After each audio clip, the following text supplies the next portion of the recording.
Oh, sorry. When I am sending a text on my phone or replying to your YouTube comments, I tend to use something called an emoji. There are emojis for almost every different human emotion: happiness, sadness, inquisitiveness, confusion, anger, sorrow. But there are no emojis that I can find which represent both happiness and sadness at the very same time. Similarly in music, what piece can you think of which moves you to tears, but you don't know whether the tears are from happiness or sorrow? Well, there is one. A piece composed well over 3 centuries ago, which only became popular fairly recently in its history. A piece where there is no manuscript copy by a composer who we have no pictures of. And yet it has become so popular it is used in equal measure at funeral services and weddings. And it's been referred to as the father of all pop songs. It could only be Pachelbel'S Canon.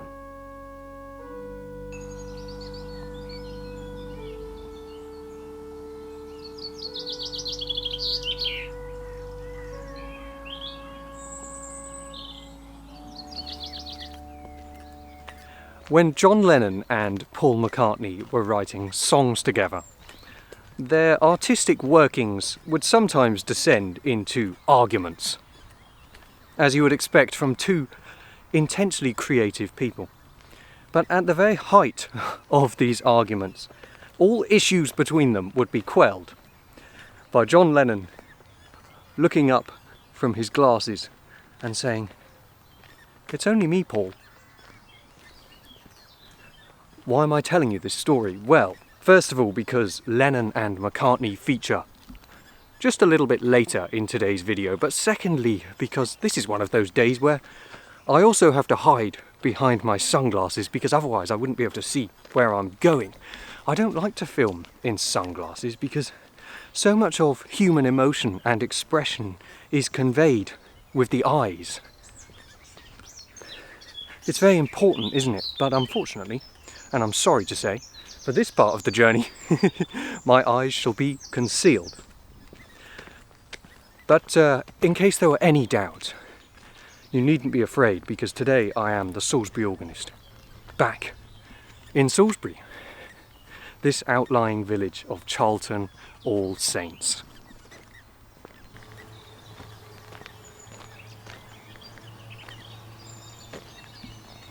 You can probably tell from the sound of farm machinery that this is a farming village.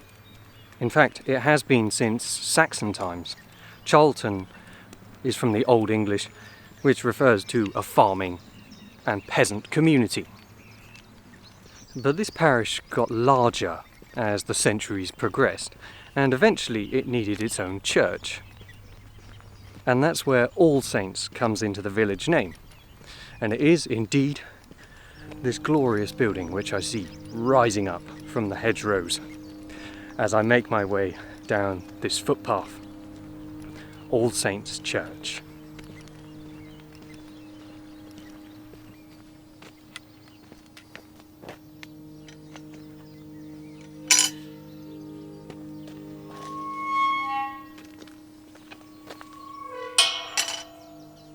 Today I have a very specific repertoire in mind, all of it linked directly to Pachelbel'S Canon. It's a piece I've played in dozens of Salisbury villages and for countless funerals and wedding services. But I've never played it here. In fact, I've never even been to Charlton All Saints.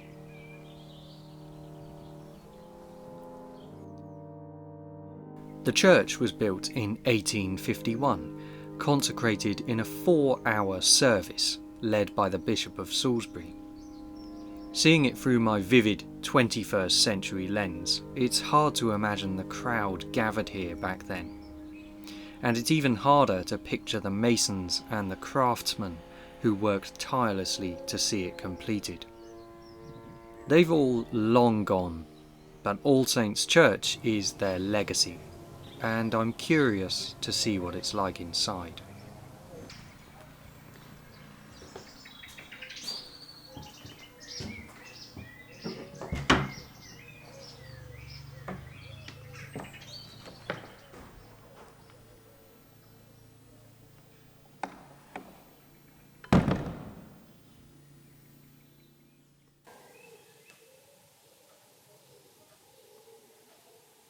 this is probably not what you were expecting to see, was it? A shell. The only part which is reminiscent of a church is the chancel. The rest is a great cavernous, empty space. I do wonder whether this is how many more of our village church buildings will end up. I filmed at so many churches which are hardly used anymore. There are services held here, though, I'm pleased to say. And this church has quite an esteemed past, actually. Its origins go back to a chap named Horatio Nelson. You've heard that name before. Well, I'm afraid it's not the same chap. But let's go back in time. The great naval hero, Lord Admiral Nelson, dies in 1805 at the Battle of Trafalgar, as you well know. His older brother, William, lobbies for an estate to be created in his brother's honour, and the government purchases the house nearby, Standlinch House, and its name is changed to Trafalgar House. Now, when William dies, he has no male heirs of his own, so the estate passes to the son of his sister, i.e. his nephew, Thomas Bolton. Thomas Bolton changes his name to Nelson, but less than a year later he dies and the estate is passed to his son, Horatio, in 1836. And it was Horatio who set out the plans for this church, as we see here in this letter, written from Horatio III Earl Nelson to the Warden and Fellows of Winchester College. Reading this amazing historical record, we really start to understand the situation back in 1848. Horatio, then 25 years old and chief whip in the House of Lords, laments his parishioners having to walk across the river to reach his own private chapel, where there are just 50 seats, minus 20 seats for his own household. He urges the college to consider a new church built in a plain English style, and he'll provide £1,000. All Saints was the result, and it was fashioned by a designer at the height of his powers, Thomas Wyatt, who'd go on to become the president of the Royal Institute of British Architects. You can see the influence of medieval architecture in the narrow lancet windows and in the use of stained glass, which had formerly been one of the victims of the Reformation. At the west end of the church, now almost unnoticed, there are 2 windows by the famous William Morris. Horatio served here as church warden for 61 years, and he died aged 89 in 1913. So there are 2 sides to this story. Yes, on the one hand, we have a man who could not be more out of touch with his community, Eton and Cambridge educated, and the owner of a country estate before he was even 20 years old. But on the other hand, Horatio was clearly dedicated to this church, and I'm sure he took great pains to maintain it and to uphold its values. If he could be here today, I wonder what he'd make of it. Aside from this ornate marble font, there is very little for us to examine in the nave of this church. However, I was struck by this stained glass in memory of a husband and wife who died exactly a year apart. Mary on the 8th of June 1890 and Charles on the 8th of June 1891. I wonder how often this church is used for village events. I know that it's certainly used for services, and we have just a few of the remaining pews here in the chancel. The rest were removed about 30 years ago, I think.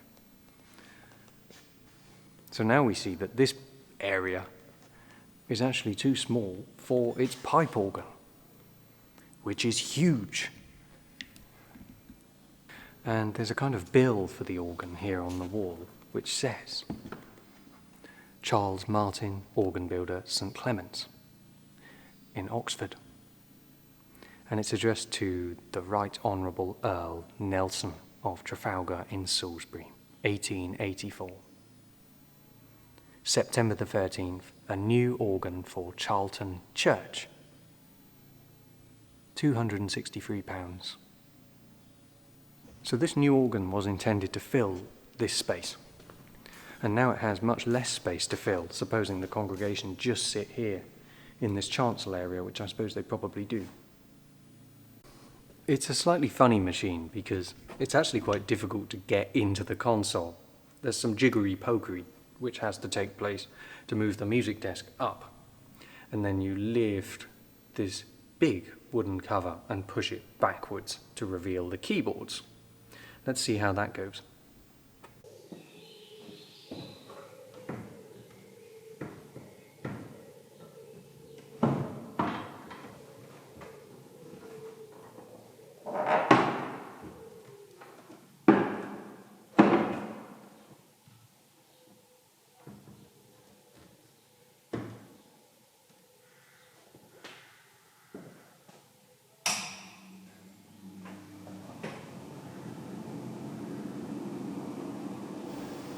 Trust me, that's how the professionals do it. So we have here a lovely and rather versatile 2-manual pipe organ with pedal board. It gives you an idea of the value which Horatio Nelson placed on music here, perhaps, that he would have a 2-manual instrument installed. It's more flexible. You can't play a lot of the works of Bach, for example, on a 1-manual organ. You need 2 keyboards. So this is handy. But my job today is to tell you all about Pachelbel and what's so amazing about Pachelbel's Canon. And I think this will be the instrument to do it on, because having 3 keyboards effectively means I can split up the various aspects and I can be more expressive. Just 1 pedal stop, a full chorus on the grate. One of the stops seems to be blocked out. I wonder what was there originally. It doesn't pull out, and I don't wish to pull too hard, but it has no name on it. Maybe it was removed for some reason or replaced with another stop, but it was easier to just put in a fake stop rather than put the new one in its place mechanically. I'm not sure, but it was restored in 1991. Swell side we go all the way up to oboe, so it's a big sound. Rather than demonstrating each of the stops now, I would rather like to play a hymn, using different combinations so that you can hear all of the different sounds from this organ. And the hymn that I'm going to play is the perfect companion to Pachelbel's Canon.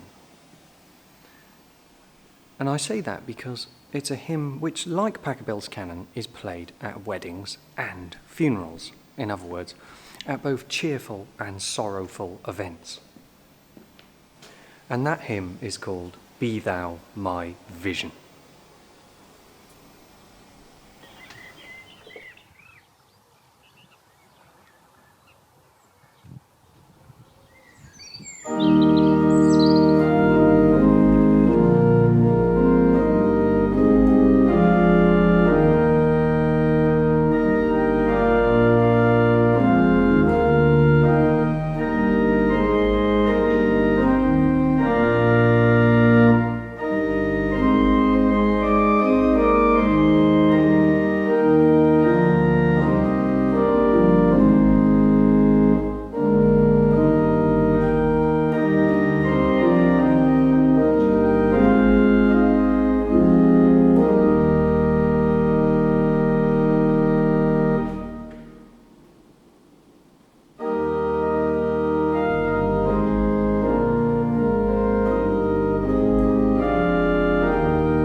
Be thou my vision.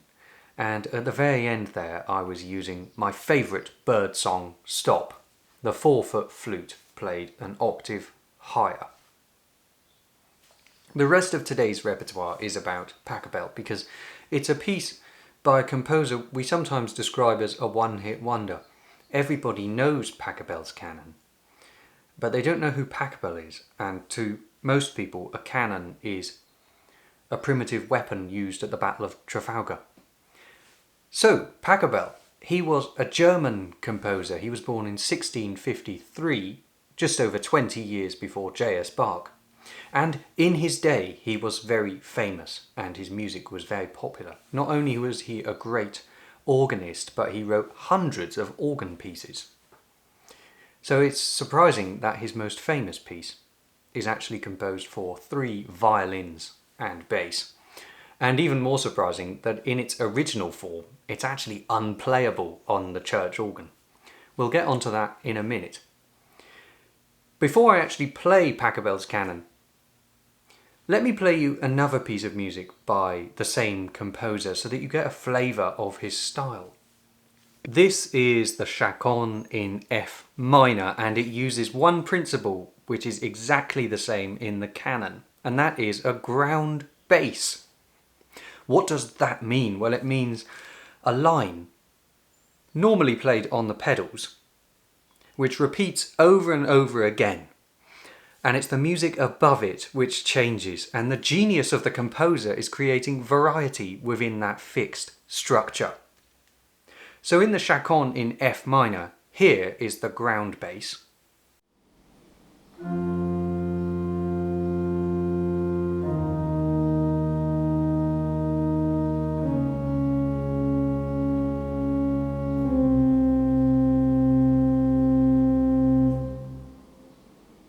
And listen to how Pachelbel varies the music above it. Here's the opening of the Chaconne.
the chaconne in F minor, and those of you who know that piece well will be raging at me through your television screens right now, because of course I adjusted that piece really to bring out that ground bass. That was what I was doing at the end. I played you the ground bass, and then I went off into a chord progression which is suggested by that bass purely to show you how modern Pachelbel's music sounds. And at this point I cannot resist being reminded of a performance a while ago now I made of the music from the film Interstellar, and just listen to how similar it sounds.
So there we are, and you can just hear Pachelbel in that film score by Hans Zimmer. I must say, I have no doubt that Hans Zimmer did not directly copy the music. That's actually quite complicated in itself. It's just that the chord progression is quite fashionable, isn't it, in film scores? So it's no surprise that Pachelbel's music has endured for so many centuries. So we've discussed the ground bass element, the repetitive element of Pachelbel's music. But what does canon mean? Well, a canon is a piece of music where one instrument copies exactly what another instrument has done a few seconds later, and yet the music still works. The best kinds of canon are the ones where there are about 3 or 4 different instruments or voices, singers. Each one copies the last, creating this whirling 3-dimensional effect, which is complete genius to produce. Here, my friends, is the best example I can think of.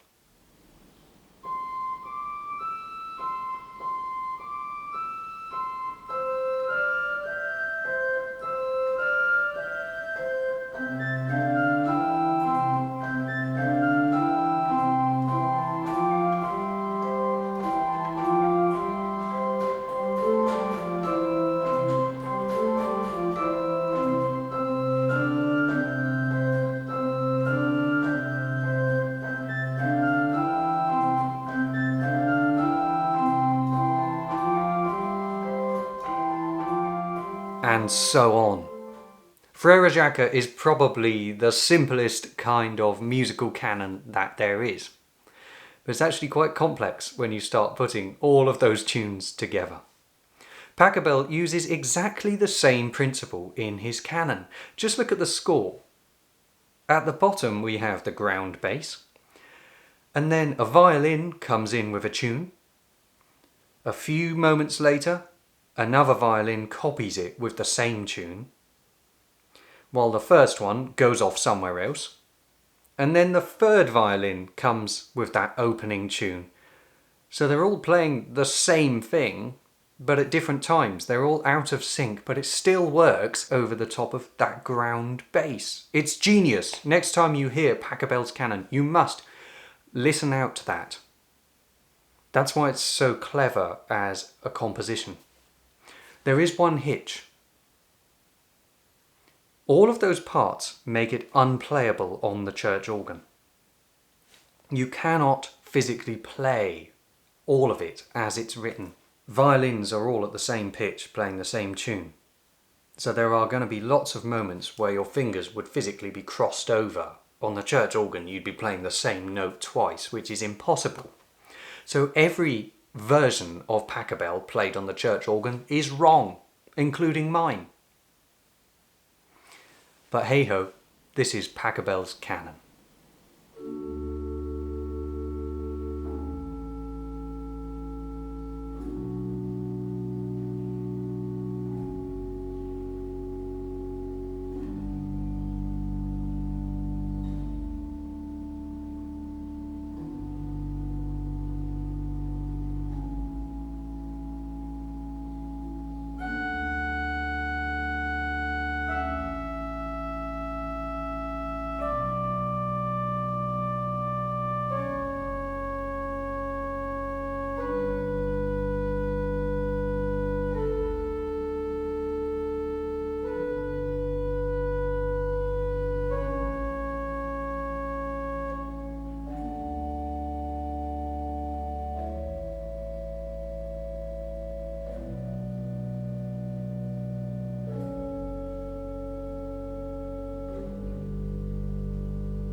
Pachelbel's beautiful and remarkable canon in D major. You might remember it played at your wedding. You might remember it played at a relative's funeral. It's extremely diverse. And like I said at the beginning, if you were in tears listening to it, you probably didn't know whether those were tears of happiness or sorrow.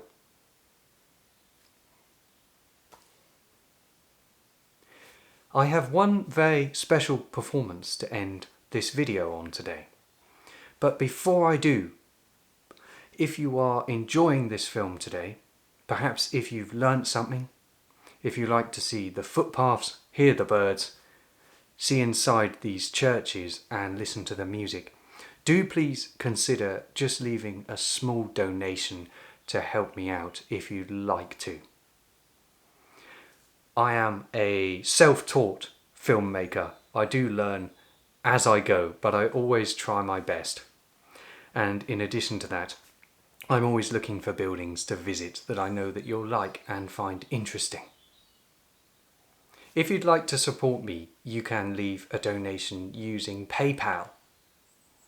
Underneath this video there is a link which takes you to my PayPal donations page.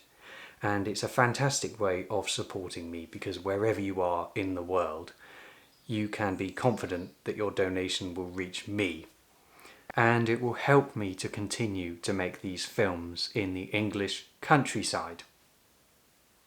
If you'd like to donate a different way, just head to my website, benmaytonmusic.co.uk, and from there, on the contact page, you'll find the address to send a cheque to. It's really instrumental in me being able to continue to produce these videos, so thank you so much for your support in advance. I'd like to end with a modern piece of music, but one which is a complete classic. And I've chosen this for two reasons. First of all, because I was reminded of it by that stained glass window in Charlton All Saints. But secondly, because it is so clearly reminiscent of Pachelbel's Canon, even if subconsciously. And you'll be able to tell when you hear it. The composer said that he heard the melody in a dream about his mother. And to me, it says everything you need to know about the enduring power of Pachelbel. Thank you so much for watching.